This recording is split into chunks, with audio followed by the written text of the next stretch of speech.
Hey guys, this is Marvin Burwell here, and I'm here to teach you how to play chess. Now, why would you want to learn how to play chess? Because chess is going to have you using that imagination of yours to the maximum capacity that you can possibly use it. Why? Let me give you a scenario.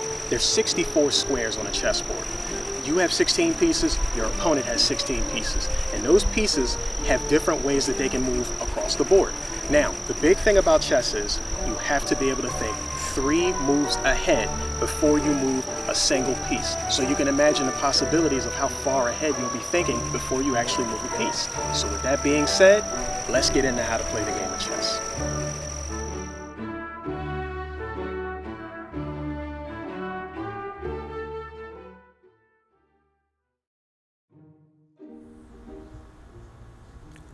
Welcome to the game of chess. The picture you see before you shows you the correct placement of the chess pieces on a chessboard before you begin a match. So make sure before you begin the chess match that the pieces are aligned correctly on the board as you see here in the picture.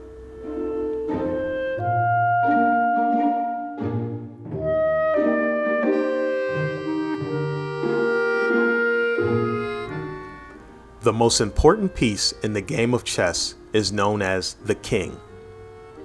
The goal of the game of chess is to place the opponent's king in a position known as checkmate.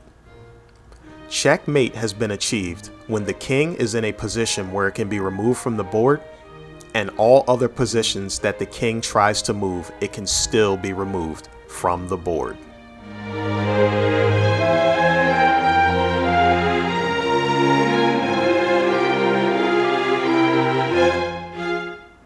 Now, let's talk about moving the pieces in the chess match. The first piece we're going to begin with is the king. The king is the most important piece on the board since it is the determining factor over whether you win or lose the game. So it only makes sense for you to protect the king at all costs during the match. Now, let's talk about where to place the king before the match begins. The king will always go right next to the queen. If you look at the diagram that I have on the screen right now, you notice that if you have the dark colored pieces, the king would go into the white square and the queen would go into the dark square. The priority goes to the queen. So if you have the dark colored pieces, the queen will go on the dark colored square, and if you have the light colored pieces, the queen will go on the light colored square, and the king will go right next to it. Now let's talk about how the king moves. I have included a red square on the diagram that you see on the screen. There is a K in the red spot. So let's pretend that the king is in that position on the board. The green squares that you see surrounding the red square are the proper positions that the king could move in a single turn. You must make one movement in one of those positions at a time. So if it is your turn, the king, if it were in the red square, can move diagonal going forward, diagonal going backward. It can move left or right, or it can move forward or backward. The king can move in any direction, but only one square per turn. Now, there are 3 last points that you must remember about the king during the match. A king cannot move into a position where the king would be in check. Now remember, earlier in the video I mentioned that checkmate is when the king is in a position to be removed from the board and all other moves that the king makes still places it in a position where it can be removed from a board. So, if the king moves into a position where it is in check, which is where the king can be removed from the board, that is an illegal move and you must move your king back and choose a different movement. The second rule of thumb: one king cannot move next to another king. If you look at the picture that's on the screen right now, I have the kings sitting next to each other in the square directly next to the other king. During a match, you cannot do this. There must be a 1 square distance between the 2 kings at any given point during the match. They cannot move directly next to one another.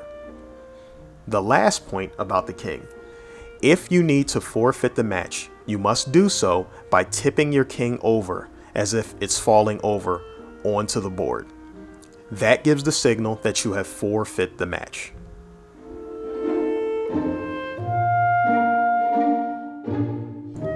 The next piece we will talk about is the greatest offensive piece on the chessboard, known as the queen.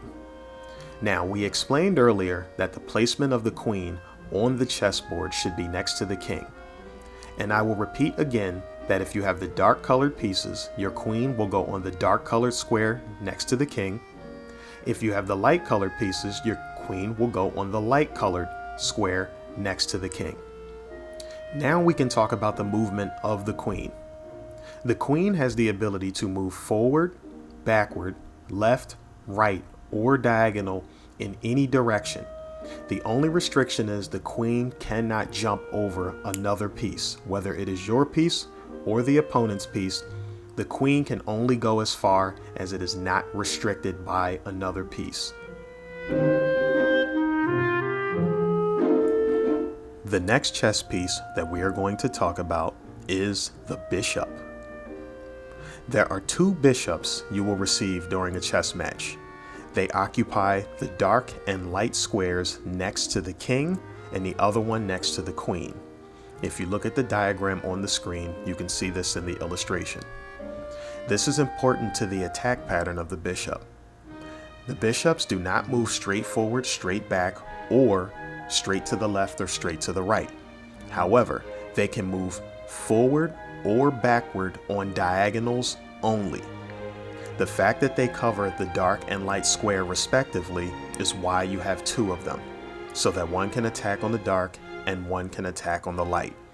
The only restriction is, just like the queen, you cannot jump over other pieces when you are moving, so you are restricted on how far you can move on a diagonal based on if there's anything blocking your path. The next piece that we're going to talk about has an attack pattern that takes some getting used to. The piece is known as the knight. You have two knights just like you have two bishops, and each knight goes next to each bishop. If you look at the diagram that's on your screen in front of you, you can see where the placement of the knights are at the beginning of the game. The knight attack pattern is a 2x1 or 1x2 grid system. So, if you look at where the red square is, if your knight was in that red square, you can move 2 spaces to the left, and then 1 up, 2 spaces to the right, and then 1 up. You can go 2 spaces to the right and then 1 down, or 2 spaces to the left and then 1 down. You can go 2 spaces up and to the left or right, 1 square, or 2 spaces down and to the left or right, 1 square. But then you also have the 1x2 attack pattern, which is 1 square to the left and then up 2 or down 2, or 1 square to the right and then up 2 or down 2. The blue squares you see in the diagram lead you to one of the green squares if you are moving in the correct pattern of a 2x1 or 1x2 grid. Now, extra information about the knight. The knight is one of the pieces that can actually move over other pieces getting to the square it needs to get to. So, if you have to move 2 spaces to the left and then up 1, if there is a piece immediately to your left, you are able to jump over that piece and then move up. Or perhaps the way you're moving the piece, you can just go up 1 and over 2. But you have the ability to move around or jump over other pieces on the way to the square you need to land on. And this is the knight. The last piece on the back row that we're going to talk about is the rook.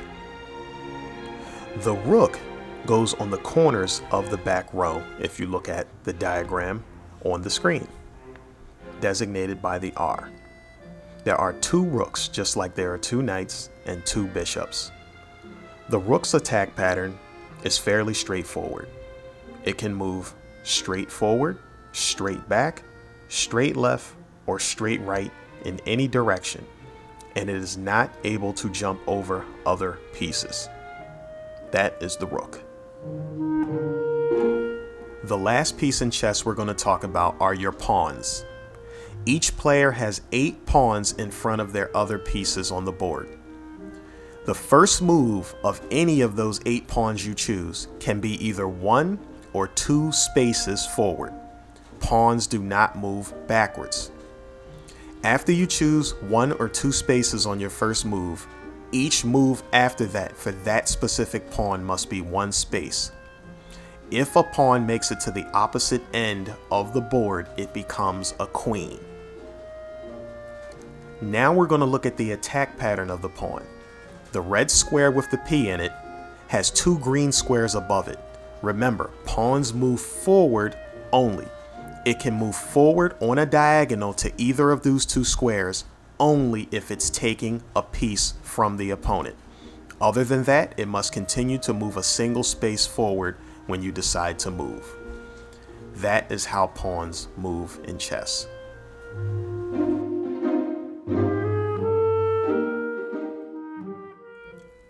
Okay, now that you know how the different pieces on the chessboard move, you're going to get a chance to see them in action. Pay attention to the series of moves that I'm going to show you of how the different pieces move around the board in real time. You're going to get to see how other pieces are placed in jeopardy of being taken. Many pieces will be taken, and you will also get a chance to see the king be placed in check. There will be cues of me pointing to show you when the king is placed in check. So keep an eye out so you can understand how to play a chess match in real time.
So now you have seen the game of chess in action.